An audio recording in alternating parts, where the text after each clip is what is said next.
I was just trying to make myself a can of soup. That was all.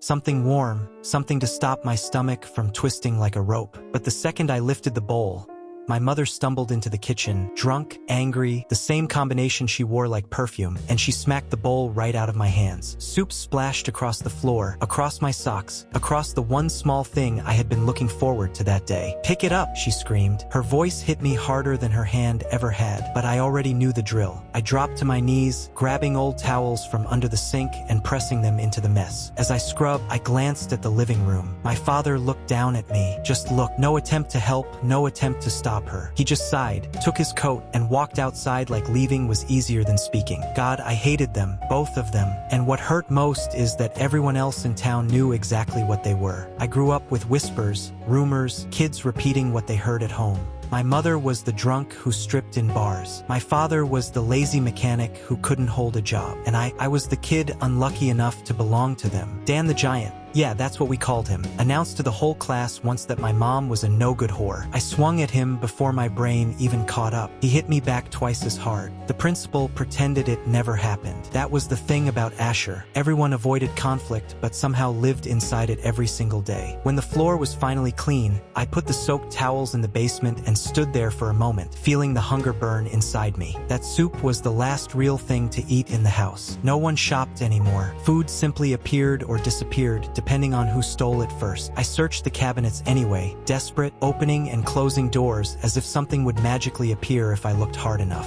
Nothing. Just dust, old cans with expired labels, and my stomach begging for mercy. I drank water to ease the pain, but it didn't help much. My mother sat in the corner, laughing into her bottle. That laugh, it always felt like a knife wrapped in broken glass. "Where'd your father go?" she slurred.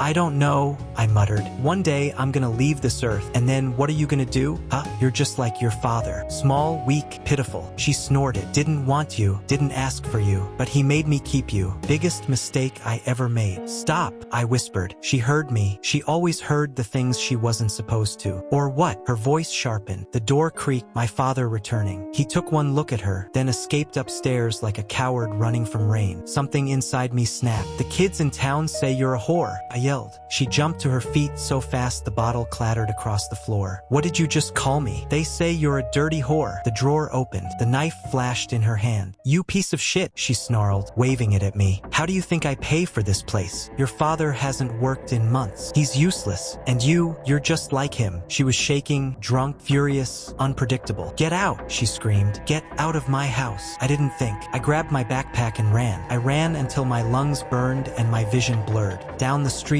past the school, out of town, into the woods. Maybe I was crying. Maybe I was just empty. I don't know. My chest felt like it was caving in. My pants were wet. I think I pissed myself at some point, but I didn't even care. I just needed to be anywhere but home. The night around me felt impossibly quiet. When I finally collapsed against a tree, heavy like the darkness itself was listening. For the first time in my life, I realized I had no one. Not a single person who would look for me if I never came back. I closed my eyes and wondered if not existing would be easier. Then I heard it, shuffling, heavy, purposeful, bigger than any person. My breath froze in my throat. I stood up slowly, telling myself it was just an animal. Oregon had bears, cougars, things you gave space to, but this didn't sound like an animal. Twigs snapped, leaves dragged. Someone moved toward me. I started walking, blind in the dark, desperate to find the path. The shuffling grew closer. My heartbeat crashed inside my chest like an engine dying. Then a hand, cold, heavy, human-sized, fell on my shoulder. I bolted. Branches whipped my face. Roots hooked my shoes. I didn't know where I was running, only that I needed to be anywhere but near whatever touched me. When I finally saw headlights ahead, I sprinted toward the road. A truck sped by. I waved my arms,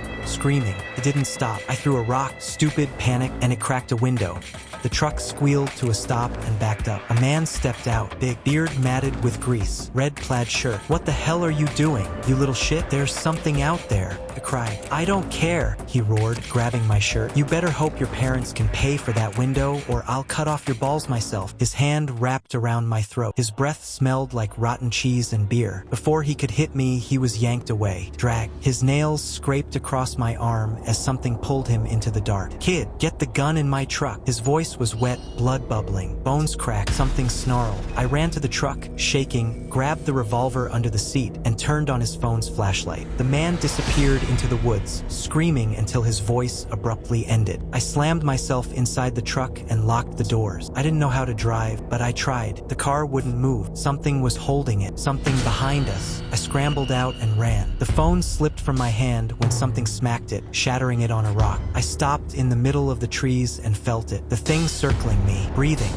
watching. I waited to die, except I didn't die. Instead, it touched my hand. Gently, I lifted the cracked phone light toward its face. It was pale, white, scaly. Its teeth jutted from an oversized, blood-stained mouth. A long tongue flicked the air. Its eyes were black, empty, yet somehow aware. What are you? I whispered. It just stared. Thank you, I said. Snow started falling, silent and soft. The creature let out a scream, high and mournful. Then, almost sadly, it stepped back and melted into the woods. But it wasn't gone forever, not even close. The next morning, the entire town buzzed with rumors. Missing man, bear attack, maybe a serial killer. No one imagined the truth. I went to school stained with dirt. Dan the giant made jokes for half an hour straight. The teacher ignored it. Something in me broke loose again. I just wondered what it would be like if the creature tore him apart. I pushed the thought down. I wasn't a killer. Not yet. That evening, my mom hit her nice phase. She cooked dinner and pretended she hadn't thrown me out days before. But it didn't last. It never lasted. Within the hour, she was screaming again. My dad fled upstairs. I grabbed my bag, heading for the door. She slammed it shut. "Where do you think you're going?" she growled. "You don't care," I snapped.